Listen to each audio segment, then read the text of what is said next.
जय हिंद मित्रांनो, चला सुरुवात करूयात. महाराष्ट्र विधानसभा निवडणूक 2014 बाबत खालीलपैकी कोणते विधान सत्य आहे? तर उत्तर आहे एकूण 288 जागापैकी फक्त 20 जागावरती महिला उमेदवार जिंकल्या.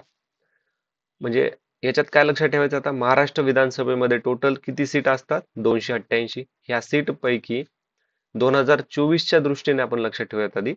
तर 21 महिला उमेदवारांनी म्हणजे 21 महिला उमेदवारांचा विजय झालेला आहे.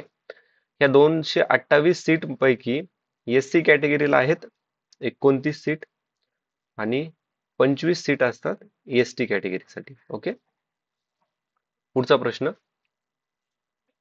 महाराष्ट्राच्या नवीन सुधारित पतक धोरणाबाबत खालीलपैकी कोणते विचार म्हणजे कोणते स्टेटमेंट बरोबर आहेत? तर अ, ब आणि क हे विधान बरोबर आहे. ठीक आहे, तर हा 2015 ASO चा पेपर आहे. आता 2015ची ही डेव्हलपमेंट होती टोल पॉलिसीची. आपण 2024च्या दृष्टीने लक्षात ठेवूयात. National highway authority of India यांच्या गाईडलाईन नुसार हायवे वरती जो टोल नाका आहे, ओके, हे व्हेकल हा टोल नाका विदिन 10 सेकंदामध्ये क्रॉस करून जाणार. कसं जाणार? तर फास्टॅग. ओके, फास्टॅग मध्ये जो कोड असतो तो स्कॅन करून पैसे जो टोल नाक्याचे जे अमाऊंट असते ते डिपेट होऊन व्हेकल पुढे जाणार. आता हे जे फास्टॅग आहेत ते 5 वर्षासाठी व्हॅलिड असतात. आता एक महत्वाचा मुद्दा आहे, मोटर व्हेकल ऍक्ट 1988 ह्यानुसार जो गाडीचा ओनर आहे, व्हेकलचा ओनर आहे, तर त्या ओनर कडे थर्ड पार्टी इन्शुरन्स कंपल्सरीली पाहिजेच. ठीक आहे, थर्ड पार्टी इन्शुरन्स. नेक्स्ट प्रश्न आहे, प्रधानमंत्री जन धन योजनेबाबत खालीलपैकी कोणते विधान बरोबर आहेत? खातेदारास डेबिट कार्डद्वारे 1 लाख रुपयाचा अपघात विमा, ओव्हरड्राफ्ट सवलत, गिनीज बुक ऑफ वर्ल्ड रेकॉर्डमध्ये नोंद, पहिल्या 5 महिन्यात महिलाद्वारे उघडण्यात आलेली खाती पुरुषापेक्षा जास्त आहेत. तर हे चारही विधान बरोबर आहे. ठीक आहे, आता हा प्रश्न फार महत्वाचा आहे आपल्याला 2024 साठी पण, कारण की प्रधानमंत्री जनधन योजना लॉन्च झाली होती 28 ऑगस्ट 2014 ला आणि 2024 मध्ये याला 10 वर्ष कंप्लीट झालेली आहेत. ठीक आहे, तर प्रधानमंत्री जनधन योजनेचं मेन एम काय होतं? तर आता जे इंडियन सिटीजन्स आहेत ना, त्यांना एनकरेज करणं त्यांचं सेव्हिंग बँक अकाउंट काढण्यासाठी. ओके, सेव्हिंग बँक अकाउंट काढण्यासाठी. तर याच्यातून त्यांना हे 1 लाख रुपयाचा अपघात विमा देणार. पुन्हा गव्हर्नमेंटच्या ज्या पण स्कीम आहेत, ओके, जे त्यांना मदतीसाठी काही अमाऊंट पैसे त्यांना पाठवायचे असतात, तर ही डायरेक्टली जे पैसे आहेत ना, तर ते डायरेक्ट त्यांच्या अकाउंटवर पाठवता येतील. म्हणजे मिडलमॅन राहणार नाही. ओके, मिडलमॅन राहणार नाही आणि सिस्टीम फास्ट काम करेल. त्याच्यासाठी यांनी प्रधानमंत्री जनधन योजना चालू केलेली होती. ठीक आहे, आता ह्या 10 वर्षामध्ये जे त्यांनी सक्सेस प्राप्त केलंय त्याच्यामध्ये 25 बँक आणि 1.23 लाख बँक मित्र यांचं कंट्रीब्युशन आहे. ओके, पुढचा प्रश्न आहे, वीरप्पा मोईली. आता हे 2014 मध्ये कोणाला म्हणजे सरस्वती सन्मान मिळालेला आहे त्यांच्याबद्दलचा प्रश्न आहे. 2024 मध्ये कोणाला मिळाले ते आपल्यासाठी महत्वाचे आहे. 2024 मध्ये 33वे एडिशन झालेलं होतं सरस्वती सन्मानाचं. ऍक्च्युली हे 2023 मध्ये डिक्लेअर झाले होते, पण सेरेमनी 2024 ला झालेली होती. तर 33वा सरस्वती सन्मान मिळालेला आहे मल्याळम पोएट अँड रायटर ज्यांचं नाव आहे प्रभा वर्मा. आणि यांची कोणती नॉवेल होती ज्याला सरस्वती सन्मान अवॉर्ड मिळालेला आहे? तर रुद्र सात्विकम. ठीक आहे, सरस्वती सन्मान के बिर्ला फाउंडेशन द्वारा 1991 मध्ये स्थापन करण्यात आले. हे विधान बरोबर आहे. स्टॅटिक पार्ट आहे, महत्वाचं आहे आपल्यासाठी. 32व एडिशन, तर तमिळ रायटर शिवशंकरी यांच्या सूर्यवंशम या नॉवेलला 32वा सरस्वती सन्मान अवॉर्ड मिळालेला आहे. ह्या अवॉर्ड मध्ये त्यांना 50 लाखाचं कॅश प्राइज मिळालेलं जातं. ओके. आणि काही सन्मान पत्र आणि बाकीचं काही त्यांना देण्यात येतं. ठीक आहे. पुढचा प्रश्न, पर्सन इन न्यूज आहे 2014चे, म्हणजे याच्यावर आपल्याला लक्षात काय ठेवायचं, 2024 मध्ये जे पर्सन इन न्यूज आहेत ना, ते आपल्याला महत्वाचे आहेत एक्झामच्या दृष्टीने. ओके, तर याचं उत्तर ऑप्शन नंबर 2 आहे. पुढचा प्रश्न फार महत्वाचा आहे. चुकीचे विधान कोणते? पालघर हा महाराष्ट्राचा 36वा जिल्हा आहे. जिल्ह्यामध्ये पालघर, वसई, मोखाडा, जव्हार, वाडा एवढे 8 तालुके आहेत. ठीक आहे. आता लक्षात ठेवा, एक आणि दोन बरोबर आहे, तीन हे विधान चुकीचे आहे. महाराष्ट्राची गुजरात आणि महाराष्ट्र यांची निर्मिती केव्हा झाली? 1 मे 1960 ला. 1 मे 1960 ला महाराष्ट्रामध्ये होते 26 जिल्हे. 2024 पर्यंत महाराष्ट्रामध्ये होते 36 जिल्हे. पण 26 जानेवारी 2025 पासून महाराष्ट्रामध्ये 37वा जिल्हा येणार आहे, तो आहे उदगीर. ठीक आहे. उदगीर हा लातूरचा, म्हणजे लातूरमध्ये 10 तालुके होते, त्याच्यापैकी हा उदगीर हा एक तालुका आहे त्याच्यातला. ठीक आहे. 2011च्या जनगणनेनुसार उदगीरमध्ये 97 खेडे आहेत. 97 खेडे आहेत. आता एक गोष्ट लक्षात ठेवा, उदगीर कशासाठी फेमस आहे? तर 1760 मध्ये बॅटल ऑफ उदगीर झाली होती. बॅटल ऑफ उदगीर कोणामध्ये? मराठाज विरुद्ध निझाम्स. आणि ह्या युद्धामध्ये मराठ्यांचा विजय झालेला होता आणि निजामांचा पराभव झालेला होता. ठीक आहे. तर हे गोष्टी महत्वाच्या आहेत आपल्याला. 2024 मध्ये याच्यावर, ह्या डेटावरून प्रश्न फॉर्म होण्याची शक्यता जास्त आहे. ओके. महत्व आता हा बाल कामगार कायदा, बाल कामगार कायद्यात दुरुस्ती सुचविताना कॅबिनेटने पुढीलपैकी कोणती शिक्षा सुचवली नाही? तर गुन्हा दखलपात्र केला जातो. पहिल्या गुन्ह्याबद्दल 6 ते 24 महिन्याचा तुरुंगवास किंवा 20,000 ते 50,000 दंड किंवा दोन्ही शिक्षा दिल्या जाते. दुसऱ्या व नंतरच्या गुन्ह्याबद्दल 12 ते 36 महिन्याच्या तुरुंगाची शिक्षा दिली जाते. आणि चौथं ऑप्शन चुकीचं आहे. आई वडील किंवा पालकांना पहिल्या गुन्ह्याबद्दल 10,000 रुपयाचा दंड केला जातो. हे विधान चुकीचं आहे. बालकामगार कायदा, आता बालकामगार कायद्यामध्ये, या कायद्यानुसार एक गोष्ट लक्षात ठेवा, 14 वर्षाच्या आतमधील कोणत्याच मुलाला काम करण्यासाठी परवानगी नाहीये. ठीक आहे. एज लिमिट दिलेली आहे. आता एक स्टॅटिक पार्ट लक्षात ठेवा. कलम नंबर 24 मध्ये काय लिहिलेलं आहे की कोणते पण चिल्ड्रन्स यांना कोणत्या पण फॅक्टरीज मध्ये, हजार्डस गोष्टीच्या ठिकाणी त्यांना काय असणार आहे, त्यांना काम करण्याची परमिशन नाहीये 1 ते 14 वयोगटातील सर्व चिल्ड्रन्सला. ठीक आहे. आणि आपला कलम नंबर 21 सब क्लॉज ए मध्ये काय आहे की 14 वयोगटापर्यंतच्या सर्व विद्यार्थ्यांना, म्हणजे चिल्ड्रन्सला शिक्षण फ्री आणि कंपल्सरी. ओके. आणि आता पुढचा प्रश्न पाहूयात आपण. सितारा देवी, ओके, हा त्यावेळेस पर्सन इन न्यूज आहे, कारण की त्यांना पद्मभूषण पुरस्कार मिळालेला होता. आता आपण पाहूयात 2024 मध्ये किती लोकांना पद्मविभूषण, पद्मभूषण, भारतरत्न, 5 लोकांना भारतरत्न, 5 जणांना पद्मविभूषण, त्यानंतर 110 जणांना पद्मश्री आणि 17 जणांना पद्मभूषण मिळालेला आहे. ठीक आहे. याच्यामध्ये एक महत्वाचं आहे, भरतनाट्यम डान्सर पद्मा सुब्रमण्यम, ओके, पद्मा सुब्रमण्यम यांना कोणता अवॉर्ड मिळालेला आहे? पद्म विभूषण. ठीक आहे. पद्म विभूषण. हे फार महत्वाचं आहे आपल्याला. ठीक आहे. यांनी एक ऑर्गनायझेशन फाउंड केलेली आहे, जिचं नाव आहे सुलभ इंटरनॅशनल. ठीक आहे. सुलभ इंटरनॅशनल. ठीक आहे. नेक्स्ट प्रश्न पाहूयात. हा काही महत्वाचा नाही बघा आपल्याला. 11वा प्रश्न बघा. तृतीय पंथीयांच्या हक्कासंबंधीच्या विधेयकाबाबत खालीलपैकी कोणते विधान बरोबर आहेत? ठीक आहे. तर हे तिन्ही विधान बरोबर आहे. आता लक्षात ठेवा, जे ट्रान्सजेंडर पर्सन्स बिल 2016 मध्ये जे झालं होतं ना, तर त्याच्यामध्ये डिस्क्रिमिने सॉरी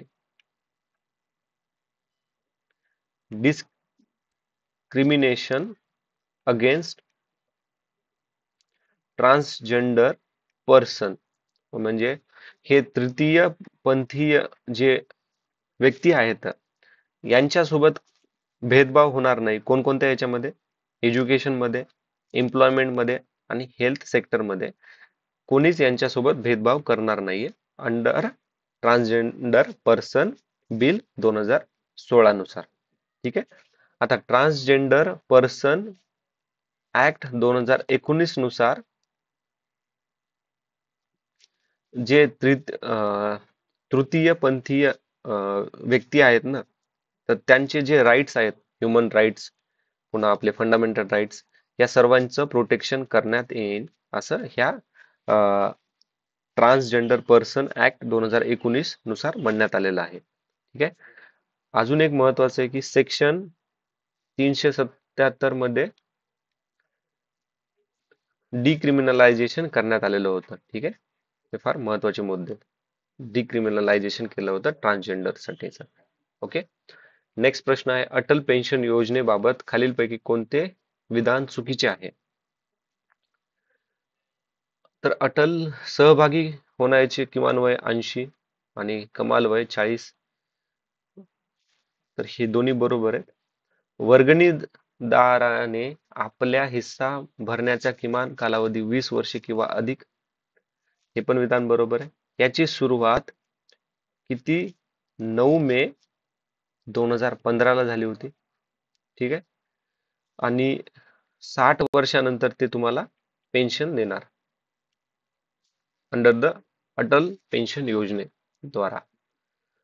संसद आदर्श ग्राम योजनेबाबत कोणते विधान चुकीचे आहे? याची सुरुवात 11 ऑक्टोबर 2014 मध्ये झालेली आहे. 11 ऑक्टोबर 2014. आणि चुकीचं विधान फक्त हे ऑप्शन बी याचं विधान चुकीचं आहे. अशा गावाची लोकसंख्या पण 5,000 ते 10,000च्या दरम्यान असावी, हे चुकीचं विधान आहे. ठीक आहे. हे एक खासदार कोणतं पण गाव दत्तक घेऊन त्या गावाचा विकास करून आणणार होते अंडर संसद आदर्श ग्राम योजना. ठीक आहे. खासदार आपले गाव दत्तक घेऊ शकत नाहीत. हा, ते स्वतःचं गाव सोडून बाकी सर्व गाव दत्तक घेऊ शकतात. ठीक आहे. 2016 पर्यंत एक गाव आणि 2019 पर्यंत आणखीन 2 गावे विकसित करायचं असं त्यांचं टार्गेट होतं. ओके. नेक्स्ट प्रश्न आहे, जीवनधारा मानवी दूध बँक जीवनधारा चालविणारे पहिले राज्य आहे राजस्थान.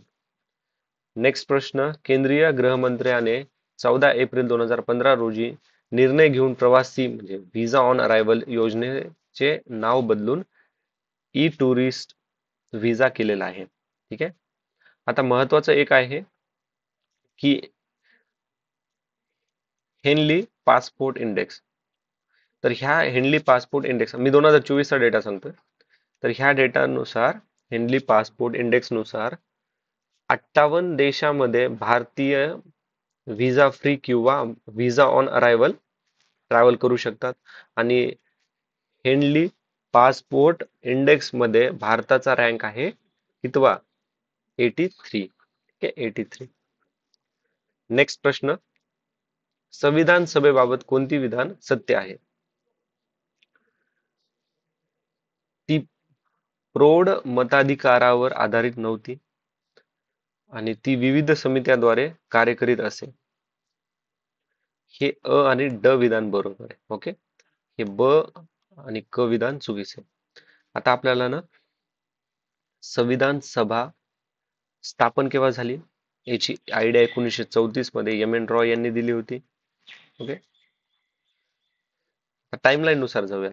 6 डिसेंबर 1946 मध्ये संविधान सभा म्हणजे कॉन्स्टिट्यूशन असेंब्ली बनली, फॉर्म झाली. 9 डिसेंबरला काय झालं? पहिली मीटिंग बनली.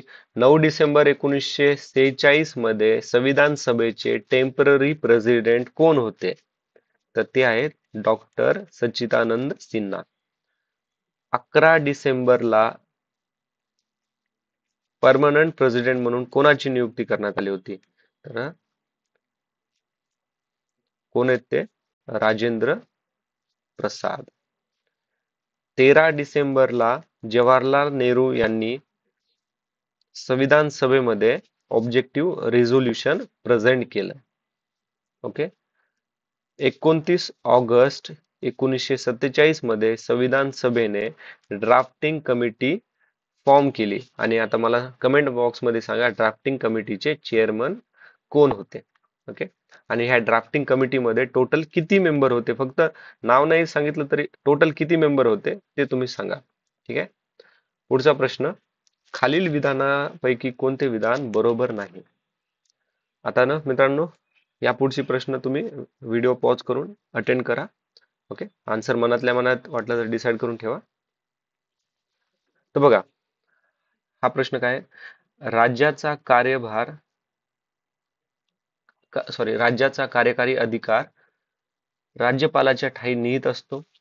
मुख्यमंत्री राज्यपालाकडून नियुक्त केला जातो आणि इतर मंत्री राज्यपालाकडून मुख्यमंत्र्याच्या सल्ल्यानुसार नियुक्त केले जातात आणि मुख्यमंत्र्याची मर्जी असेपर्यंत ते मंत्री पदावर असू शकतात. ठीक आहे. आता केअरफुल वाचा. मंत्रिमंडळात मुख्यमंत्री तसेच मंत्री यांची एकूण संख्या विधानसभेच्या एकूण सदस्य संख्येच्या 15% अधिक असणार नाही. मुख्यमंत्री तसेच मंत्री यांची एकूण संख्या 12 पेक्षा कमी असणार नाही. आता ना वाचलं होतं असं वाटेल की यार एक पण स्टेटमेंट चुकीचं नाहीये. तर आता ट्रॅप कुठे बघा? ऑप्शन नंबर 2 हे चुकीचं आहे. ठीक आहे. इथपर्यंत स्टेटमेंट बरोबर आहे. इथपर्यंत बरोबर आहे. पण इथं मुख्यमंत्र्याची मर्जी नाही, राज्यपालाच्या मर्जीशिवाय. ओके. राज्यपालाची जोपर्यंत मर्जी असते तोपर्यंत ते पदावर असतात. ठीक आहे. आता हे कशामध्ये मेन्शन केलंय? तर आपलं कलम नंबर 164 मध्ये मेन्शन केलेलं आहे. आणि 91 कॉन्स्टिट्यूशन अमेंडमेंट ऍक्ट 2003 नुसार मंत्रिमंडळात मुख्यमंत्री तसे मंत्री यांची एकूण संख्या 15% जास्त नाही पाहिजे आणि 12 पेक्षा कमी नसायला पाहिजे. हे 91 घटना दुरुस्ती 2003 मध्ये मेन्शन केले.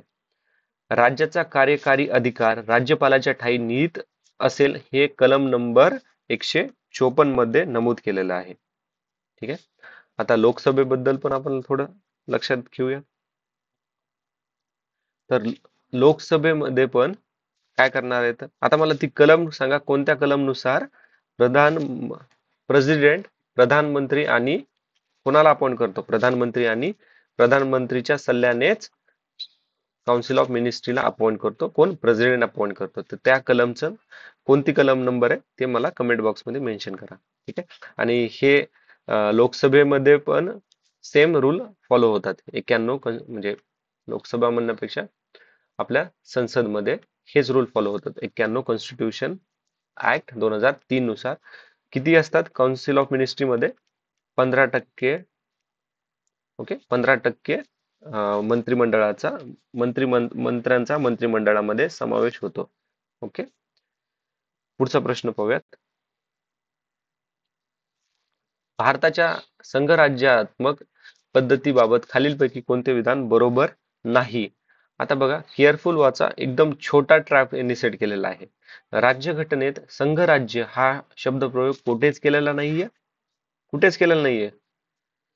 एवढ्या मोठ्या कॉन्स्टिट्यूशन मध्ये संघराज्य या शब्दाचा कुठेच प्रयोग केलेला नाहीये. संघराज्यातून फुटून बाहेर पडण्याचा अधिकार राज्याला नाहीये. अखिल भारतीय सेवा संघ राज्य तत्वाचा भंग करतात.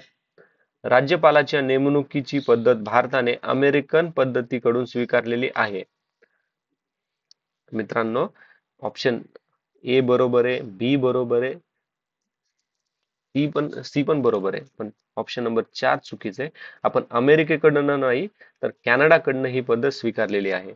आणि हे स्टेटमेंट बरोबर आहे. संघराज्य या शब्दप्रयोग आपल्या राज्यघटनेत कुठेच पाहायला मिळत नाहीये. ठीक आहे, कुठेच पाहायला मिळत नाहीये. आता आपण पाहूयात आपण कोणत्या देशाकडनं कोणकोणते कन्सेप्ट बॉरो केलेले आहेत. ओके, ठीक आहे. पहिले पाहूयात आपण गव्हर्नमेंट ऑफ इंडिया ऍक्ट 1935. तर ह्या कायद्यानुसार ऍक्ट नुसार आपण, आता लक्षात ठेवा, फेडरल स्कीम, ओके, म्हणजे संघराज्य याचा कन्सेप्ट काढला होता. ठीक आहे. आता याच्यातनं प्रत्येक शब्दाला लक्षात ठेवा. ऑफिस, गव्हर्नरचं ऑफिस, आपण हा concept government of India act 1935 मधून मेन्शन आपण घेतलेला आहे. गव्हर्नमेंट ऑफ, आता गव्हर्नर बद्दल आपण पुन्हा अजून माहिती घेणार आहोत ह्याच व्हिडिओमध्ये. त्यानंतर supreme court, high court, subordinate court असायला पाहिजेत, म्हणजे ज्युडिशरी असायला पाहिजे. हा कन्सेप्ट आपल्याला गव्हर्नमेंट ऑफ इंडिया ऍक्ट 1935 नुसार पाहायला भेटतो. त्यानंतर जे पब्लिक सर्व्हिस कमिशन असतात ना, म्हणजे युपीएससी झालं, एमपीएससी झालं, तर हे सर्व बोर्ड आपण गव्हर्नमेंट ऑफ इंडिया ऍक्ट 1935 मधनं बॉरो केलेला आहे. आणि ऍडमिनिस्ट्रेशन डिटेल्स आपल्याला गव्हर्नमेंट ऑफ इंडिया ऍक्ट 1935 मध्ये पाहायला मिळतं, किंवा आपण तिथून बॉरो केलेलं आहे. ब्रिटिशच्या कॉन्स्टिट्यूशन कडनं आपण काय बॉरो केलेलं आहे, ब्रिटिशरांकडनं काय काय घेतलेलं आहे, तर आपली जी पार्लमेंटरी सिस्टीम आहे ना, म्हणजे प्रधानमंत्री आणि काउन्सिल ऑफ मिनिस्ट्री, तर हे ब्रिटिशरांकडनं घेतले. त्यानंतर रूल ऑफ लॉ, त्यानंतर सिंगल सिटिझनशिप. आता हे लक्षात ठेवा, एक प्रश्न आहे पुढे आपल्याला तिथे अजून याच्यावर डिस्कस करायचं. पुन्हा आता रिट्स, ह्याचे जे 4 रिट्स असतात ना, तो कन्सेप्ट आपण ब्रिटिशरांकडनं घेतले. पुन्हा बायकॅमरलिझम, म्हणजे राज्यसभा, लोकसभा, पुन्हा लेजिस्लेटिव्ह असेंब्ली, लेजिस्लेटिव्ह काउन्सिल, विधानसभा, विधान परिषद, हा कन्सेप्ट आपण ब्रिटिशरांकडनंच घेतलेले आहेत. आता अमेरिकेकडनं काय काय घेतलेले आहेत आपण, अमेरिकेकडनं, अमेरिका, तर अमेरिकेकडून घेतलेलं आपण फंडामेंटल राईट्स, मूलभूत हक्क. त्यानंतर जी ज्युडिशरी आहे ना, आता आपण बघा 1935चा जो कायदा आहे ना, याच्यामध्ये मी हे सांगितलं तुम्हाला, सुप्रीम कोर्ट, हायकोर्ट हे असायला पाहिजेत. पण सुप्रीम कोर्ट, हायकोर्ट जी सिस्टीम आहे ती स्वतंत्र पाहिजे. हा कन्सेप्ट आपण अमेरिकेकडनं घेतलेला आहे. त्यानंतर ज्युडिशियल रिव्ह्यू पण अमेरिका. प्रेसिडेंटला इम्पीच कसं करायचं, प्रेसिडेंटला इम्पीच प्रेसिडेंटला इम्पीच करू शकतो, हा कन्सेप्ट आपण घेतलाय अमेरिकेकडनं. पण इम्पीचमेंट प्रोसिजर आपण कोणाकडनं घेतले ते आपण थोड्या वेळात पाहणार आहोत. ठीक आहे. आता ज्युडिशरी इंडिपेंडेंट पाहिजे, आपण अमेरिकेकडनं घेतले. आणि सुप्रीम कोर्ट, हाय कोर्टचे जज वगैरे जे आहेत ना, त्यांना काढून टाकण्याची प्रोसिजर कशी असली पाहिजे, ओके, किंवा रिमूव्हल कसं पाहिजे, ते अमेरिकेकडनं घेतले. नंतर महत्वाचं म्हणजे व्हाईस प्रेसिडेंट, ही पोस्ट आपण अमेरिकेकडून घेतलेली आहे. ओके, अमेरिकेकडनं घेतलेली आहे. नेक्स्ट लक्षात ठेवा आता, आयर्लंड. आयर्लंडकडनं काय काय बोरो केलंय आपण, तर डीपीएसपी. त्यानंतर प्रेसिडेंटचं इलेक्शन कसं असायला पाहिजे, प्रेसिडेंटचे इलेक्शन मेथड आपण आयर्लंडकडून बॉरो केलेली आहे. राज्यसभेमध्ये जे 12 नामनिर्देशक व्यक्ती असतात ना, नामनिर्देशक मेंबर्स असतात, ज्यांची अपॉइंटमेंट प्रेसिडेंट करतात. ओके, ज्या 12 नामनिर्देशक कशामुळे करतात, ते त्या पर्टिक्युलर एका स्पेशल याच्यामध्ये सेक्टरमध्ये त्यांनी खूप महत्वाची भूमिका पाडलेली असते, जसे की लिटरेचरमध्ये, साहित्यामध्ये, सायन्स अँड टेक. ओके, याच्यामध्ये. त्यानंतर आता पाहूयात कॅनडामधून आपण काय काय घेतलंय. ठीक आहे. कॅनडामधून आताच आपण बघितलं. ठीक आहे. कॅनडामधून आपण संघराज्य, म्हणजे फेडरेशन विथ स्ट्रॉंग सेंटर. त्यानंतर सेंटरकडे सर्वात जास्त रेसिड्युअरी पॉवर पाहिजे.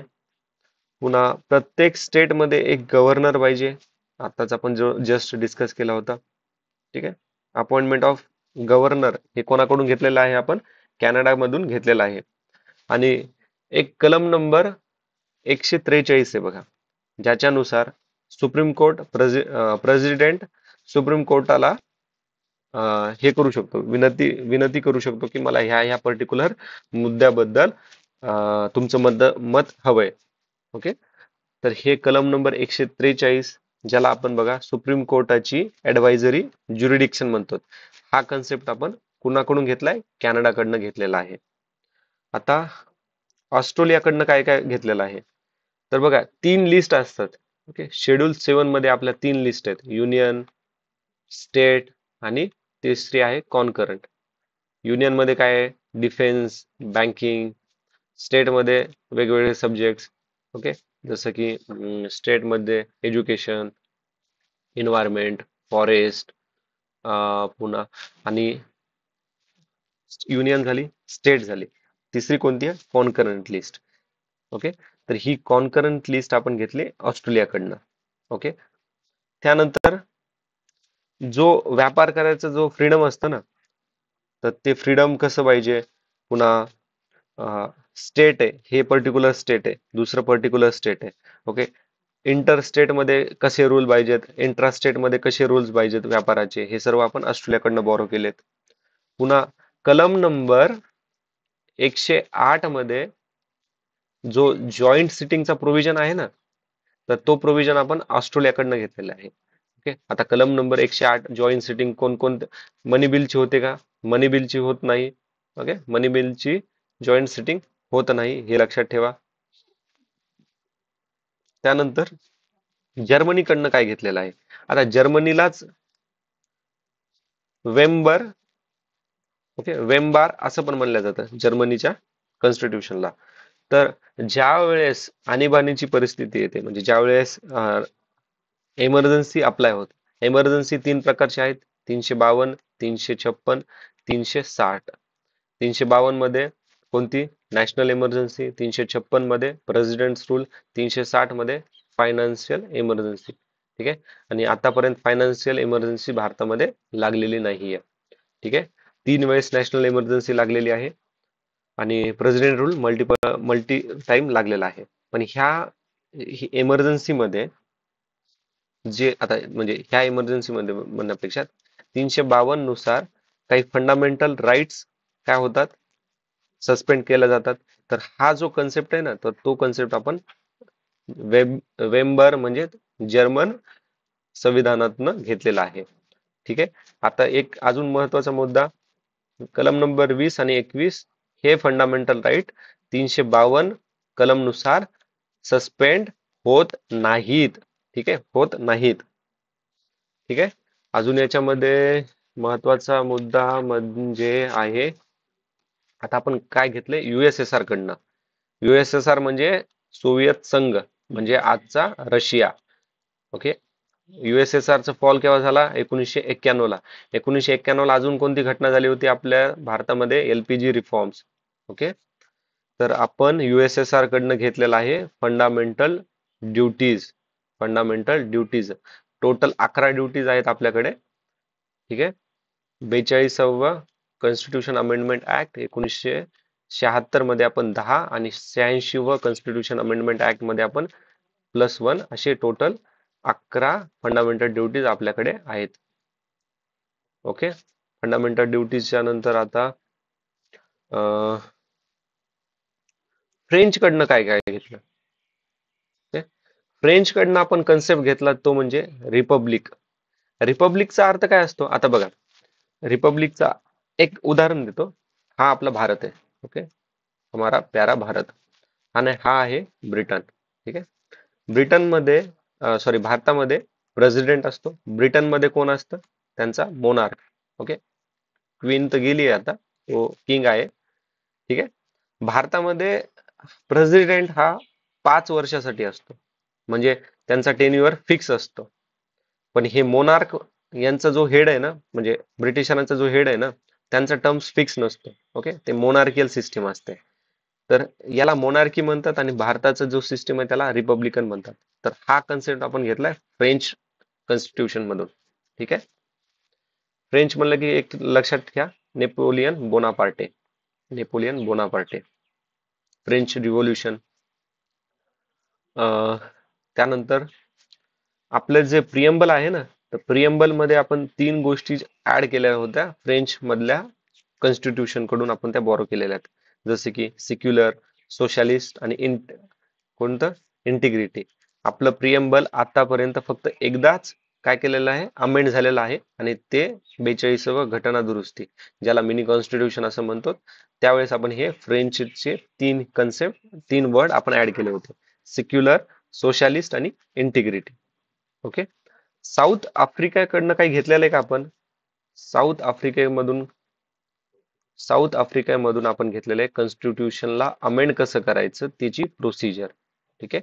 आता कॉन्स्टिट्यूशन अमेंड करताना काय प्रोसिजर आहे, तर कॉन्स्टिट्यूशन अमेंड जर करायचं, ओके, आता हे आपलं पार्लमेंट, ओके, हे पार्लमेंट आहे आपलं. याच्यामध्ये लोकसभा, राज्यसभाचे मेंबर असतात. जे मेंबर काउन्सिल ऑफ मिनिस्टर असतात, आणि काउन्सिल ऑफ मिनिस्टर सोडून बाकी जे मेंबर्स असतात ना, म्हणजे एमपीज असतात, तर त्यांना प्रायव्हेट मेंबर असं म्हणतात. ओके. काउन्सिल ऑफ मिनिस्टर्स म्हणजे हे मिनिस्टर झाले, बाकीचे मिनिस्टर सोडून बाकीचे जे मेंबर आहेत त्यांना प्रायव्हेट मेंबर असं म्हणतात. कॉन्स्टिट्यूशन मध्ये अमेंड करण्याचं बिल हे मिनिस्टर्स त्याचबरोबर जे प्रायव्हेट मेंबर आहेत ते दोघं पण करू शकतात. ठीक आहे. हे दोघं पण कॉन्स्टिट्यूशन अमेंडमेंट मध्ये कॉन्स्टिट्यूशन अमेंडमेंट बिल पास म्हणजे प्रेझेंट करू शकतात. ठीक आहे. पास न होणं तर ते मेजॉरिटीवर डिपेंड आहे. तर हा कन्सेप्ट आपण कुठून घेतला होता? साऊथ आफ्रिकाकडनं. आता मला कमेंट बॉक्स मध्ये सांगा, आपण कलम नंबर 108 मध्ये जी जॉईंट सिटिंग प्रोव्हिजन सांगितलं होतं ना, त्याच्यात म्हणलं होतं की मनी बिलला जॉईंट सिटिंग नसते. तर मला एक सांगा, कॉन्स्टिट्यूशन अमेंडमेंट बिल साठी जॉईंट सिटिंग असते का नसते? ओके. आणि एक मुद्दा आहे की प्रेसिडेंटची प्रायर परमिशन लागते का नाही जॉईंट याच्यासाठी, कॉन्स्टिट्यूशन मध्ये अमेंड करण्यासाठी प्रेसिडेंटची प्रायर परमिशन लागते का नाही? कारण की फायनल जे मनी बिल असतं ना, तर मनी बिल पास करण्यासाठी प्रेसिडेंटची प्रायर परमिशन लागते. आणि मनी बिल कोण डिसाईड करतं की हे मनी बिलच आहे म्हणून? तर तो स्पीकर ऑफ लोकसभा डिसाईड करतो. ठीक आहे. आणि मनी बिल फक्त आणि फक्त 14 दिवसच राज्यसभेमध्ये असतं. ठीक आहे. आता एक शेवटचा राहिलेला आहे जपान. तर जपान कडून आपण घेतलेलं आहे प्रोसिजर इस्टॅब्लिश बाय लॉ. आता युके मधून घेतलं होतं आपण रूल ऑफ लॉ. तर याच्यामध्ये कन्फ्युज होऊ नका. ओके. रूल ऑफ लॉ आपला रूल ऑफ लॉ कुठून? ब्रिटन कडून आणि जपान कडून काय घेतलेलं आहे? Procedure establish by law. ठीक आहे. आय होप पूर्ण क्लिअर आहे तुम्हाला. पुढचा प्रश्न पाहूयात. 42nd constitution amendment act. आताच आपण त्यांचे महत्वाचे मुद्दे पण डिस्कस केलेत. त्यांनी काय सांगितलंय? 42व्या घटना दुरुस्तीनंतर मंत्रिमंडळांना सल्ला राष्ट्रपतीवर बंधनकारक करण्यात आलेला आहे, परंतु अशी तरतूद राज्यपालाबाबत करण्यात आलेली नाहीये. मंत्र्यांनी राज्यपालास कधी सल्ला दिला होता का, आणि असल्यास कोणत्या? या प्रश्नाची कोणत्याही न्यायालयामध्ये चौकशी करता येत नाही. ओके मित्रांनो, व्हिडिओ पॉज करून तुम्ही आन्सर कमेंट बॉक्स मध्ये मेन्शन करा. तर हे दोन्ही विधान बरोबर आहेत. ठीक आहे. आता आपण 42nd कॉन्स्टिट्यूशन अमेंडमेंट ऍक्ट आता पण थोडं बघितलंय आणि लास्टच्या 2-3 व्हिडिओ मध्ये पण डिस्कस केलेलं आहे. ठीक आहे. आता पाहूयात आपण थोडं राज्यपालाबद्दल. तर राज्यपाल हे कलम नंबर 152 मध्ये आपल्याला काय पाहायला मिळतं की राज्यपालाची डेफिनेशन पाहायला मिळते. कलम नंबर 153 मध्ये आपल्याला प्रत्येक स्टेट मध्ये गव्हर्नर असला पाहिजे. ठीक आहे. ओके. आता 7वं कॉन्स्टिट्यूशन अमेंडमेंट ऍक्ट 1956 मध्ये काय डिसाईड करण्यात आलं होतं की एकच गव्हर्नर दोन किंवा एक किंवा एकापेक्षा जास्त स्टेटचा बनू शकतो. पण ओरिजिनली जर विचारलं, ओरिजिनली राज्यपाल हा फक्त आणि फक्त एका स्टेटला एकच राज्यपाल, तर हे विधान बरोबर आहे. पण अमेंडमेंटच्या नंतर एक गव्हर्नर एक किंवा दोन किंवा तीन किंवा एक स्टेट किंवा एक युनियन टेरिटरी असा गव्हर्नर बनू शकतो. ठीक आहे. कलम नंबर 154 मध्ये काय आहे? राज्यपालाची एक्झिक्युटिव्ह पॉवर. कलम नंबर 155 मध्ये आहे गव्हर्नरची अपॉइंटमेंट. 156 मध्ये आहे गव्हर्नरचं ऑफिस. ओके, जे आपण कुठून कॅनडामधून कॅनडामधून बॉरो केलेलं आहे. 157 मध्ये गव्हर्नरच्या क्वालिफिकेशन काय काय आहेत ते. त्यानंतर कलम नंबर 158 मध्ये गव्हर्नरच्या ऑफिस मधील ज्या कंडिशन्स आहेत ना त्या कंडिशन्स. 158. 159 मध्ये शपथ. 160 मध्ये डिस्चार्ज ऑफ फंक्शन्स. कलम नंबर 161 मध्ये सर्वात महत्वाचं आहे, आता हे लक्षात ठेवा, 161 मध्ये राज्यपाल काय करू शकतो? पार्डन देऊ शकतो. ओके, पार्डन देऊ शकतो. ठीक आहे. आणि कलम नंबर 162 मध्ये ओके काय आहे? Extent of extends of executive power of state. ठीक आहे. आता पुढचा प्रश्न पाहूयात. भारतीय नागरिकत्व हिरावून घेतल्याने नष्ट होते, याबाबत कोणते विधान बरोबर नाहीये? नागरिकाने लबाडीने नागरिकत्व मिळवलेले असेल, नागरिकाने भारतीय राज्यघटनेप्रती बेमानी दाखविली, नागरिक सामान्यपणे सलग 7 वर्ष भारताबाहेर राहिलेला असल्यावर, नागरिकास नोंदणीनंतर 5 वर्षाच्या आत अन्य देशात 1 वर्षाचा तुरुंगवास झालाय. एकदम छोटासा ट्रॅप आहे याच्यामध्ये. ओके,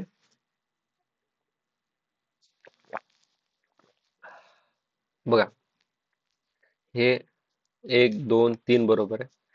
ट्रॅप कुठे आहे? इथे. 1 वर्षाचा नाही, इथे 10 वर्षाचा तुरुंगवास झाल्यावरती. एकदम छोटासा मायन्यूटचा ट्रॅप होता तिथे. ठीक आहे. जस्ट आता भारताच्या नागरिकत्व, इंडियन सिटीजनशिप कशामध्ये पाहायला मिळते आपल्याला? तर कलम नंबर 5 ते 11 मध्ये आपल्याला भारतातील काय नागरिकत्व पाहायला मिळतं. आणि यांचा पार्ट नंबर 2 आहे. Part number 2. ठीक आहे. आता आपण 5 आर्टिकल नंबर 5 काय म्हणतं? कलम नंबर 5 काय म्हणतं? ओके, कलम नंबर 5 मध्ये सिटीजनशिपची म्हणजे नागरिकत्वाची व्याख्या दिलेली आहे. कलम नंबर 6 मध्ये जे व्यक्ती, आता हे व्यक्ती आहे हे पाकिस्तान कडून सॉरी भारतामध्ये परत आलेले आहेत, त्यांच्याबद्दल माहिती मिळते. कलम 7 मध्ये हे जे व्यक्ती भारतातून पाकिस्तानमध्ये गेले आणि परत भारतामध्ये वापस आले त्यांच्याबद्दल आहे. कलम नंबर 8 मध्ये जे आता मी तुम्हाला हे फक्त कीवर्ड सांगतोय कारण की पूर्ण कलम 6 पूर्ण एक्सप्लेन करायला खूप वेळ जातो. ओके, कलम 8 मध्ये काय मेन्शन केलेलं आहे? आता बघा, हे काही काही भारतीय लोक आहेत, ते विदेशामध्ये जाऊन राहतात, म्हणजे त्यांना काय म्हणतात? ते इंडियन ओरिजिनचे आहेत. ओके, मग ते इंडियन ओरिजिन वाल्यांना त्यांच्यासाठी काही कायदे वगैरे असतात ना, किंवा त्या इंडियन ओरिजिन आहेत त्यांना परत त्यांची सिटीजनशिप पाहिजे असेल भारताची. ओके, तर त्यांच्यासाठी काय टर्म्स अँड कंडिशन आहे ते कलम नंबर 8 मध्ये मेन्शन केलंय. त्यानंतर कलम नंबर 9 मध्ये काय मेन्शन केले? आता तर 9 मध्ये मेन्शन केले त्यांनी, जर तुम्ही फॉरेनची सिटीजनशिप घेतली तर तुमची भारताची सिटीजनशिप कॅन्सल होणार आहे, कारण की भारताकडे काय आहे? सिंगल सिटीजनशिप आहे. आणि सिंगल सिटीजनशिप आपण कोणाकडून बॉरो केलेला आहे? ब्रिटन कडून. ठीक आहे. कलम नंबर 10 काय म्हणते? तर कलम नंबर 10 आणि कलम नंबर 11 दोन्ही सोबत लक्षात ठेवा. ठीक आहे. कलम नंबर 10 मध्ये काय म्हणायचं त्यांना की सिटीजन नागरिकत्वाचे जे राईट्स आहेत ते मेन्शन केले 10 मध्ये. 11 मध्ये मेन्शन केलंय की आता सपोज तुम्ही एक व्यक्ती आहे, तर यांना एका व्यक्तीला भारताने काय केलं, सिटिझनशिप दिली. ओके, तो 10 वर्ष 11 वर्ष भारतात राहिला आणि त्यानंतर त्याने रजिस्ट्रेशन करून 1 वर्षाची प्रोसिजर पूर्ण केली, त्याला सर्व भेटलं. ओके, तो एकदम व्यवस्थित राहायला लागला. पण त्याला त्याची जी सिटिझनशिप आहे ती कन्फर्म करायची का नाही, तर तो अधिकार कलम नंबर 11 नुसार फक्त आणि फक्त कोणाकडे आहे, पार्लमेंटकडे आहे. ओके, पार्लमेंटकडे आहे. ठीक आहे, पुढचा प्रश्न पाहूयात आपण आता. सर्वात महत्वाचा प्रश्न मित्रांनो, कारण की आता जस्ट इलेक्शन झालेले आहेत. निवडणुका संबंधित राज्यघटनेतील तरतुदीबाबत जोड्या लावा. 325, 26, 27 आणि 29 आहे. 324 पासन 329 पार्ट नंबर 9 ह्या कशाशी संबंधित आहे, निवडणुकी संबंधित आहे. ठीक आहे, कलम नंबर 325 रिलेटेड आहे धर्म, जात, वंश वा लिंग यापैकी कोणाचाही आधारे व्यक्तीला मतदार म्हणून अपात्र ठरविता येणार नाही. 26 मध्ये दिलेला आहे प्रौढ मताधिकाराद्वारे मतदान. 27 मध्ये काय आहे? मतदार यादी तयार करणे. 329 मतदारसंघाचे परिसीमन. 324 मध्ये इलेक्शन कमिशन ऑफ इंडियाला जी पॉवर आहे त्याचं मेन्शन केलेलं आहे. 324, 25, 26 झालं, 27. 328 मध्ये स्टेट ला स्टेट लेजिस्लेचरला म्हणजे विधानसभेकडे कोणकोणते पॉवर आहेत इलेक्शन कमिशनच्या रिलेटेड किंवा इलेक्शन रिलेटेड, याचं नमूद 328 मध्ये पाहायला मिळतं. ठीक आहे, ओके मित्रांनो, आता थँक्स फॉर वॉचिंग. आता बाकीचं पण नेक्स्ट व्हिडिओमध्ये डिस्कस करूयात. काही डाऊट्स किंवा सजेशन असेल तर प्लीज कमेंट बॉक्समध्ये मेन्शन करा. जय हिंद.